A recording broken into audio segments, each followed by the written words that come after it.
नमस्कार जी, मध्य प्रदेश छत्तीसगढ़ देख रहे हैं आप। मैं हूं अवधेश कुमार। आपकी आवाज की शुरुआत करते हैं। आपकी आवाज में आज बात करेंगे मध्य प्रदेश में मंत्री नरोत्तम मिश्रा की, जिन पर सियासत गरमा गई है। केंद्रीय चुनाव आयोग ने नरोत्तम मिश्रा को अयोग्य घोषित किया है। फैसले के खिलाफ उन्होंने अदालत का रुख किया, लेकिन यहां से भी शुरुआती तौर पर उन्हें झटका लगा है। और इस बीच विपक्षी कांग्रेस ने सीधे शिवराज सरकार के खिलाफ मोर्चा खोल दिया। कांग्रेस ने अल्टीमेटम दिया कि कल तक नरोत्तम मिश्रा को हटा दिया जाए, वरना मुख्यमंत्री शिवराज सिंह चौहान को पार्टी बनाकर मामले को लेकर सुप्रीम कोर्ट जाएगी कांग्रेस। इस पूरे मसले पर हम चर्चा करेंगे, लेकिन आपको बता दें कि जो रिपोर्ट हम आपको दिखाने जा रहे हैं उससे हमने 4 कसौटियों पर परखा है। मौके पर रिपोर्टर की मौजूदगी, तकनीकी विश्वसनीयता, एक्सपर्ट की राय और खबरों के अलग अलग स्रोत। तो सबसे पहले एक रिपोर्ट देखिए, उसके बाद चर्चा को आगे बढ़ाएंगे।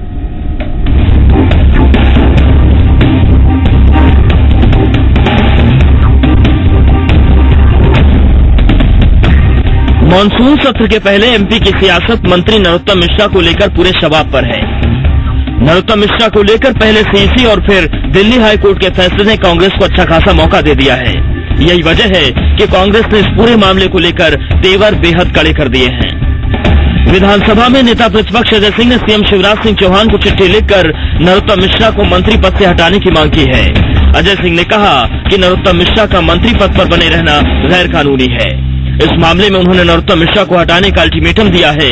अजय सिंह ने चेतावनी दी है कि अगर नरोत्तम मिश्रा को रविवार तक नहीं हटाया जाता तो कांग्रेस शिवराज सिंह चौहान को पार्टी बनाकर मामले को लेकर सुप्रीम कोर्ट जाएगी। जो चुनाव आयोग किसी व्यक्ति को अयोग्य घोषित कर चुका है और 3 साल तक पाबंद है कि वो चुनाव नहीं लड़ सकते, वो किस हैसियत से मंत्री पद की शपथ दिलाएंगे? सवाल ये है। शिवराज सिंह जी को कल तक का समय है, इस्तीफा ले ले, और नहीं तो फिर शिवराज सिंह जी को पार्टी बना के हम सुप्रीम कोर्ट जाएंगे। स्पीकर के बयानों को लेकर हम सुप्रीम कोर्ट में जाएंगे कि किस तरह से संविधान का उल्लंघन किया जा रहा है। इतना ही नहीं, अजय सिंह ने मांग की है कि 12 जून के बाद नरोत्तम मिश्रा के दस्तखत वाले सारे सरकारी आदेशों और तबादलों को रद्द किया जाए। कांग्रेस की इसी तल्खी पर बीजेपी ने जवाब देने में देरी नहीं की। बीजेपी का कहना है कि मध्य प्रदेश में कोई संवैधानिक संकट नहीं है और इस मामले में कानून के मुताबिक जो सही होगा वही फैसला किया जाएगा। हाईकोर्ट ने जो निर्णय दिया है उसके आधार पर माननीय नरोत्तम जी को डीवीसी लेकर के सुप्रीम कोर्ट तक जाने का भी अधिकार है। उनको अपॉर्चुनिटी है, वो जाएंगे। इसलिए विधि सम्मत जो निर्णय होगा और कानूनविदों की राय के आधार पर जो चीज आगे तय होंगी वो भारतीय जनता पार्टी का नेतृत्व तय करेगा। वो बिल्कुल लगे, उनको अधिकार है, वो कुछ भी लिख सकते हैं, लेकिन निर्णय वही होगा जो नीतिगत और विधि सम्मत होगा। बीजेपी के तमाम नेता कोर्ट के फैसले पर कुछ भी कहने से बच रहे हैं, लेकिन जिस तरह से चुनाव आयोग ने नरोत्तम मिश्रा को अयोग्य घोषित किया है उस पर बहस की जरूरत जरूर बता रहे हैं। न्यायालय के मामले में हम कभी टिप्पणी नहीं करते, लेकिन आयोग के न्याय पर और आयोग के निर्णय पर अभी फिर से एक बार बहस शुरू होगी कि क्या आयोग किसी को अयोग्य ठहरा सकता है। इस बीच राष्ट्रपति चुनाव में नरोत्तम मिश्रा की वोटिंग को लेकर सस्पेंस अभी भी बरकरार है। विधानसभा के प्रमुख सचिव और राष्ट्रपति चुनाव में रिटर्निंग ऑफिसर एपी सिंह का कहे कि चुनाव आयोग से आई वोटर लिस्ट अभी सील बंद है और मतदान के दिन ही से खोला जाएगा। कि वो चूंकि जो आई है मतदाता सूची वो सील्ड है और चुनाव आयोग ने ही भेजी है, तो चुनाव आयोग ने जिस निर्देश के साथ भेजी होगी उसी निर्देश के साथ मतदान किया जाएगा। हालांकि इस पूरी कवायद से दूर नरोत्तम मिश्रा कानून के जानकारों की राय ले रहे हैं। बहुत मुमकिन है कि सोमवार को सुप्रीम कोर्ट का रुख कर सकते हैं। बहरहाल अब जब कांग्रेस इस मामले पर शिवराज सरकार को घेरने के लिए चक्रव्यूह बना रही है तो सरकार की रणनीति भी कांग्रेस को इस मसले पर करारा जवाब देने की है। सरकार और विपक्ष दोनों आमने सामने हैं, तो साफ है कि आने वाला वक्त मध्य प्रदेश की सियासत में बेहद हंगामेदार होना तय है। ग्वालियर से विनोद शर्मा के साथ संदीप भमरकर, जी मीडिया, भोपाल।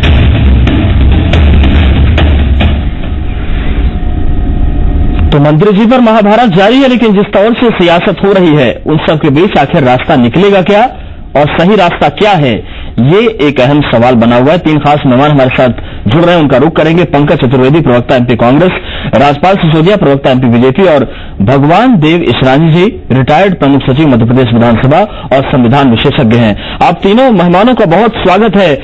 ईसरानी जी, सबसे पहले आपके पास आना चाहेंगे। जिस तरीके से नरोत्तम मिश्रा जी की जो फैसला उनको लेकर चुनाव आयोग ने दिया, उसके बाद उन्हें हाईकोर्ट से भी झटका लगा। इन सब के दौर में उनका विधानसभा में आना, कार्रवाई में हिस्सा लेना, या फिर राष्ट्रपति चुनाव में जो सहभागिता की बात चल रही है, क्या ये चीजें संविधान के मुताबिक सही हैं या गलत हो रहा है?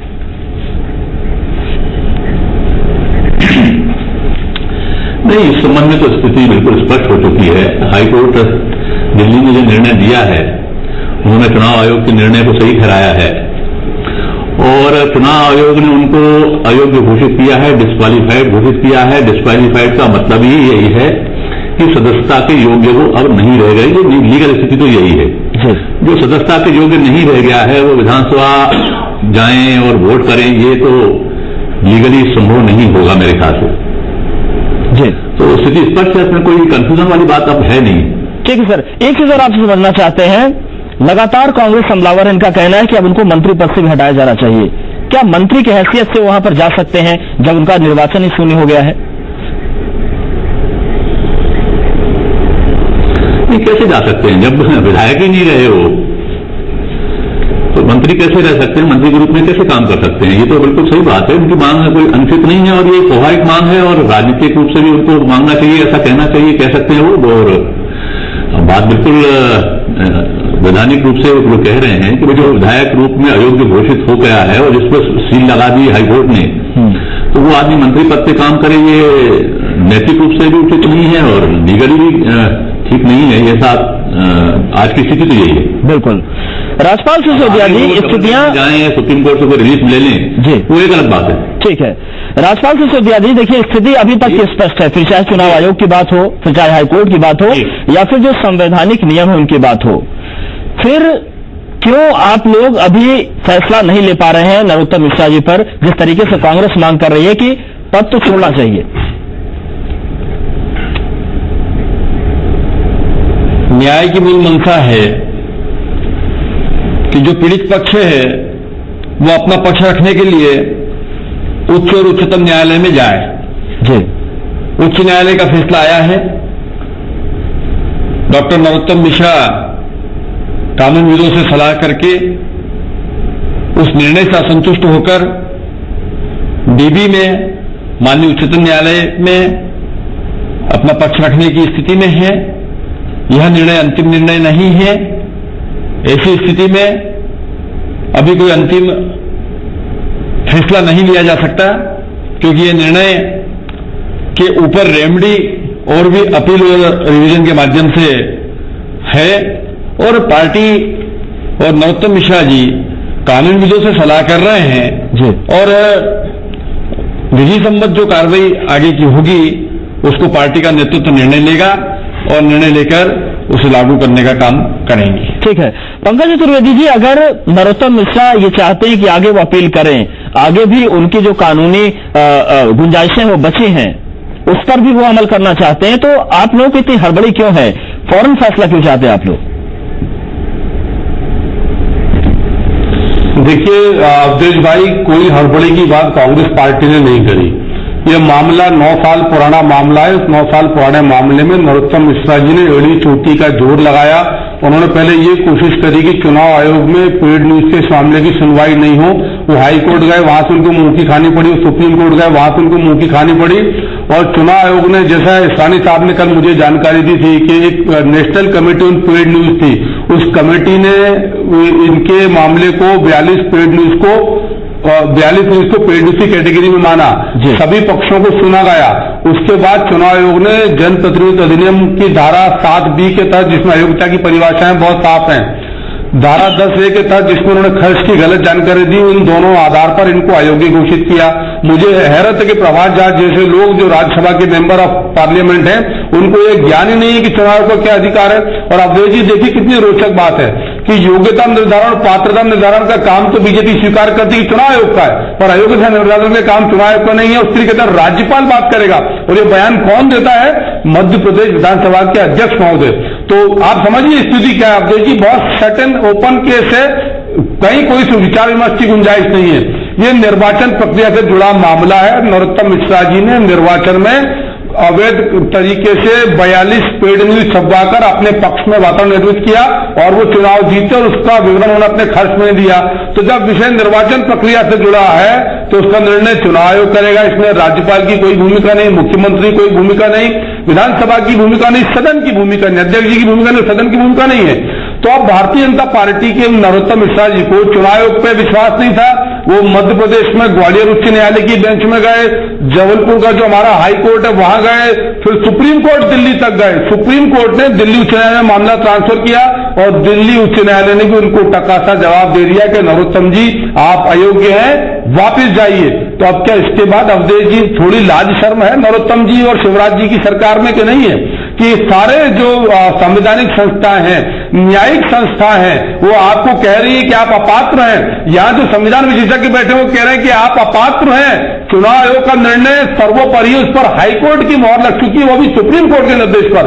तो अब प्रभु आपको जहां जाना हो जाइए, लेकिन मेहरबानी करके जिस नैतिकता की बात भारतीय जनता पार्टी करती है उसका पालन करिए और इस्तीफा दीजिए भी। Double bench, triple bench, supreme court जहां जाना जाइए।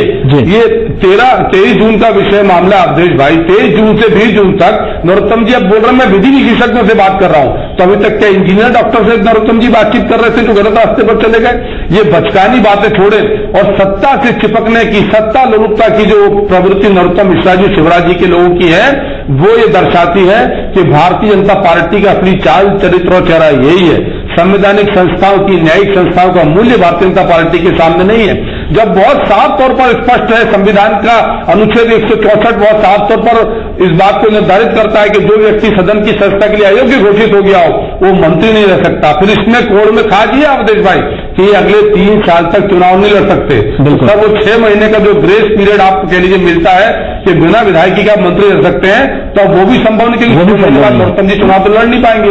बिल्कुल।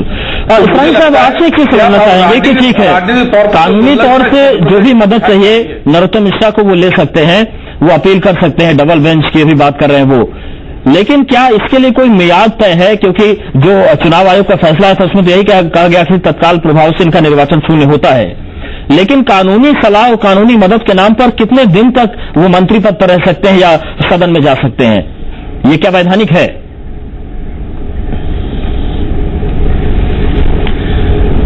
अब देखिए कई चीजें राजनीतिक होती हैं, कई निर्णय राजनीतिक रूप से लिए जाते हैं।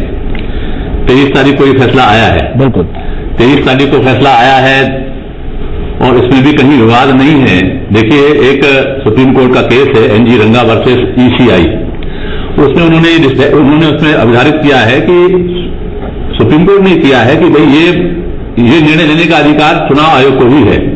और चुनाव आयोग का भी क्या है, देखिए चुनाव आयोग की भी जो 10A जो उनकी धारा है जी, उसमें बाइंडिंग है चुनाव आयोग पे कि चुनाव आयोग को कहा गया, उसका जो अगर शब्दावली में आपको पढ़ के सुनाऊं तो उसमें कहा गया है ECI shall by order published in the official gazette declare him to be disqualified।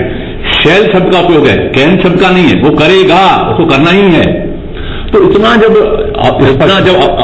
स्पष्ट आदेश मतलब प्रावधान है जी। और देखिए ECI के अधिकार कहीं रुके हुए नहीं है।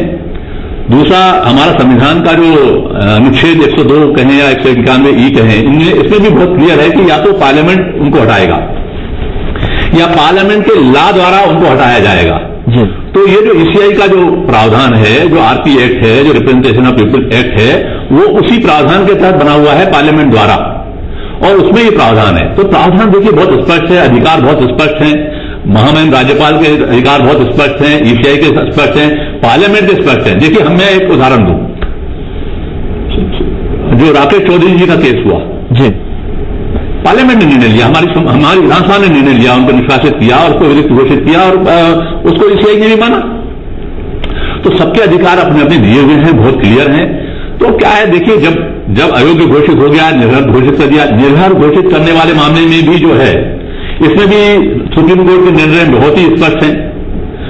उसमें मैंने कल भी किसी समय बताया था कि राजा रामपाल बनाम जो अध्यक्ष लोकसभा का जो केस है जी, इसमें उन्होंने कहा है कि निर्भर माना बिल्कुल जड़ से खत्म, मतलब उसको उस पद का उपभोग करने का अधिकार नहीं है, उस पद का उपभोग करने का अधिकार उसका खत्म हो जाता अगर निर्भर कर दिया गया तो। निर्भरता का उन्होंने बिल्कुल क्लियर कट परिभाषित कर दिया सुप्रीम कोर्ट ने।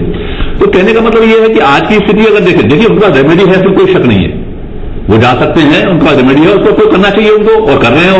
और मैं होता है कोई और होता तो भी करता है, चलिए वो चाहेगा कि भाई जितना हो सकता है मैं उनको भी, ये तो स्वाभाविक है, ये वो रेमेडी उनके पास है। लेकिन आज की जो लीगल स्थिति है, आज की स्थिति में जो हाईकोर्ट ने कहा है जी या ईसीआई ने कहा है, वो बिल्कुल स्पष्ट है कि आप निर्भर हैं। बिल्कुल, मतलब तमाम चीजें स्पष्ट हैं, हर स्तर पर स्पष्ट हैं।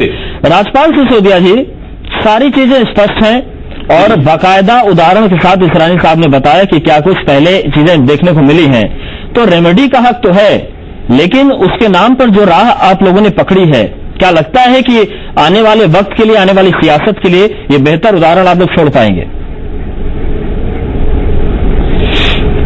इसरानी साहब ने 2 सुप्रीम कोर्ट की नजीर पेश करी, वो नजीर यहां पर नरोत्तम जी के केस पर फिट नहीं है, पहली बात तो मैं बताना चाहता हूं। दूसरा, फिर आगे मैं उस बात को बढ़ाते हुए कहना चाहता हूं कि वो जो नजीर पेश करी वो अंतिम निर्णय है, सुप्रीम कोर्ट का निर्णय।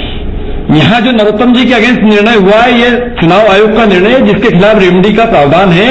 और हमें या असंतुष्ट पक्ष को, चुनाव आयोग के फैसले से असंतुष्ट पक्ष को अपने बात रखने के लिए जाने का संवैधानिक अधिकार प्राप्त है, और हम उस संवैधानिक अधिकार को प्राप्त करते हैं। सर, लेकिन सवाल ये उठ रहा है कि अगर निर्वाचन शून्य हो गया है तो जब तक आपको न्याय की लड़ाई लड़नी है, तब तक मंत्री पद से पृथक रहते हुए न्याय की लड़ाई लड़ी जा सकती है, उसके बाद फिर से मंत्री पद दे दें। यहाँ पर सवाल नैतिकता का भी उठ रहा है। परंतु अंतिम निर्णय इस बहस में, इस डिबेट में से नहीं निकल के आ सकता। आदरणीय चतुर्वेदी जी ने जो बात कही, मैं उस बात को भी आगे बढ़ाना चाहता हूं कि कांग्रेस के प्रवक्ता ये तय नहीं कर सकते कि भारतीय जनता पार्टी या डॉक्टर नरोत्तम मिश्रा, जो कि पीड़ित पक्ष है, किसी निर्णय से, नया चुनाव आयोग के निर्णय से जो पीड़ित पक्ष है, वो इनकी सलाह से जाएगा, ऐसा तय नहीं है। उसे तो संविधान के कानून ने उनको जो रेमेडी दी है, उसका वो प्रयोग करने का काम करेंगे। और मैं आज फिर इस बात को आपकी डिबेट के माध्यम से, अपने चैनल के माध्यम से भी कहना चाहता हूं कि भारतीय जनता पार्टी का बहुत स्पष्ट सोचना है इस विषय में कि जो कानून सम्मत उनको सहायता जहां से मिलने वाली है, उस सहायता को प्राप्त करने का उनके पास अभी समय है। वो उनका मौलिक अधिकार है, वो उनका संवैधानिक अधिकार है, उस अधिकार का वो उपयोग करेंगे। और उपयोग के बाद में अंतिम निर्णय माननीय उच्चतम न्यायालय का जो आएगा, पंकज जी आपको जवाब देना चाहिए, सुप्रीम कोर्ट जो कहेगी, उस निर्णय को आप हम सब स्वागत करेंगे, वो हम लोगों को मान्य होगा। अवधेश भाई, मैं कांग्रेस कार्यकर्ता के नाते निश्चित तौर पर इस बात की पात्रता नहीं रखता कि मैं नरोत्तम जी की लीगल रेमेडीज में कोई बाधा डालूं या उनको निर्देशित करूं, गाइड करूं। मैंने तो मध्य प्रदेश के आम नागरिक के नाते जी टीवी के माध्यम से मध्य प्रदेश की आम जनता से सवाल पूछा है कि भारतीय जनता पार्टी जिस नैतिकता की बात करती है, वो नैतिकता कहां? और नरोत्तम मिश्रा जी अपने बचाव में संविधान का सहारा ले सकते हैं, यानी बचाव के लिए संविधान को मानने को तैयार हैं, पर जिस संवैधानिक संस्था ने उनको अयोग्य घोषित किया है, जो बहुत साफ तौर पर इसरानी साहब ने भी कहा, मैंने भी अपने अल्प ज्ञान से आग्रह किया कि विषय राज्यपाल का या सदन का है ही नहीं। विषय बहुत साफ है कि नरोत्तम मिश्रा जी ने 2008 के चुनाव में निर्वाचन की प्रक्रिया में धांधली करी, अवैध हथकंडे अपनाए, 42 पेड न्यूज छपवाई जिसका उन्होंने विवरण नहीं दिया। उनको निर्वाचन आयोग ने जनप्रतिनिधि कानून की धारा 7B जो आयुक्ता को परिभाषित करता है, धारा 10 से जो पेड न्यूज की बात करता है, उसके तहत दोषी पाया। और इसरानी साहब की टिप्पणी तो बहुत साफ है कि ऐसा अधिकार निर्वाचन आयोग को है, और उस पर सुप्रीम कोर्ट के निर्देश पर दिल्ली उच्च न्यायालय मोहर लगा रहा है। अब और कौन सी आपको आवश्यकता? हमने कहा आप डबल बेंच जाइए सर, ट्रिपल बेंच जाइए, संविधान पीठ जाइए, सुप्रीम कोर्ट जाइए, राष्ट्रपति के पास जाइए। तो प्रभु नैतिकता के नाम पर जिसकी दुहाई देते हैं, जिन संवैधानिक संस्थाओं की बात करते हैं, इस्तीफा दे दीजिए। क्या डर है ऐसा आपको इस्तीफा देने के बाद? क्या शिवराज जी पर इतना विश्वास हो गया कि यदि आप बेदाग बरी होते हैं, जिसकी संभावना कम है, तो आप वापिस आ जाएंगे? क्या कारण है कि नरोत्तम जी कुर्सी से चिपके हुए हैं? आज कांग्रेस ने बिल्कुल ठीक मांग करी अवधेश भाई कि नरोत्तम मिश्रा जी ने 23 जून के बाद से जो लाभ लिए वो रिकवर किए जाए, उनके हस्ताक्षर वापिस ली जाए। और कल कांग्रेस पार्टी पूरे मध्य प्रदेश में नरोत्तम जी, शिवराज जी के पुतले जलाएगी 12:30 बजे दिन में मध्य प्रदेश में जिला मुख्यालय पर, और लोकतंत्र बचाओ दिवस मनाई। क्योंकि जिस प्रकार शिवराज जी और नरोत्तम जी की जुगलबंदी मध्य प्रदेश में लोकतंत्र का गला घोट रही है, संवैधानिक संस्थाओं को ठेंगा दिखा रही है, उसकी दूसरी मिसाल नहीं है। इसीलिए आज नेता प्रतिपक्ष जी ने चेतावनी दी, अजय सिंह जी ने, कि यदि कल तक नरोत्तम जी का त्यागपत्र नहीं लिया जाता है तो सोमवार को मैं मुख्यमंत्री जी के नरोत्तम मिश्रा जी के साथ कांग्रेस पार्टी हाईकोर्ट में बातचीत करेगी, जिसकी वो दुहाई दे रहे हैं। और फिर इसीलिए आग्रह कर रहे हैं कि हम तो निवेदन कर सकते हैं, अधिकार नहीं है कि यदि आप नैतिकता आप में शेष है, आप में शुचिता शेष है, चाल चरित्र चेहरा आचरण आपका उज्जवल निर्मल है जैसा बीजेपी दावा करती है, तो नरोत्तम जी लाज करिए, शर्म करिए, इस्तीफा दीजिए। और मुख्यमंत्री जी न जाने क्यों डर रहे हैं, नरोत्तम जी इस्तीफा ना दें तो मुख्यमंत्री जी का राइट है कि ऐसे मंत्री को जो अयोग्य घोषित है चुनाव आयोग से, जो अयोग्य घोषित है दिल्ली हाईकोर्ट से, उसको बाहर करें बर्खास्त करके। क्यों डरते हैं मुख्यमंत्री जी, समझते? ठीक है, ये तमाम चीजें हैं, सियासी तौर पर ये मांगे हैं, लेकिन सवाल नैतिकता को उठता है, सवाल संवैधानिक प्रावधानों को उठता है। और अभी तक जो चीजें हैं, जैसा कि सरानी साहब ने बताया, चतुर्वेदी जी ने बताया, स्पष्ट है। लेकिन आगे देखने वाली बात होगी कि बीजेपी भी रेमेडी की बात कर रही है, लेकिन इसके बाद क्या कुछ तस्वीर बनेगी और सियासी तौर पर क्या उदाहरण पेश होगा। आप तीनों मेहमानों को बहुत शुक्रिया, हमारे साथ आप जुड़े, आपने अपनी राय रखी और ये बताया कि संविधान क्या कहता है, नियम कानून क्या कहते हैं और क्या कुछ मध्य प्रदेश की सियासत में इस वक्त चल रहा है। हमारा शो आपको कैसा लगा, आप हमें सुझाव दे सकते हैं, फेसबुक के जरिए आप हमें बता सकते हैं, ट्विटर के जरिए आप हमसे संपर्क कर सकते हैं, व्हाट्सएप नंबर पर भी आप हमसे जुड़ सकते हैं और हमारे शो के बारे में आप अपनी राय दे सकते हैं।